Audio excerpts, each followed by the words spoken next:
You ask Tiger to solve. This deals with linear equations with one unknown. The final result is x equals 1 over 16. Let's solve it step by step.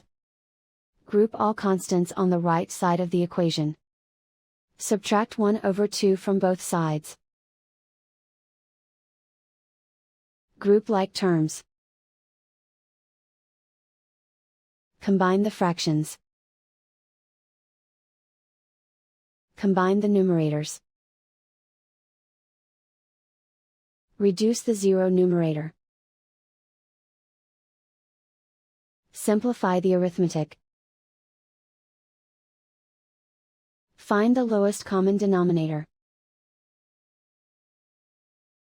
Multiply the denominators. Multiply the numerators. Combine the fractions. Combine the numerators. Isolate the x. Divide both sides by -2. Cancel out the negatives.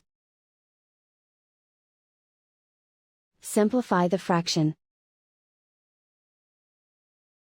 Simplify the arithmetic.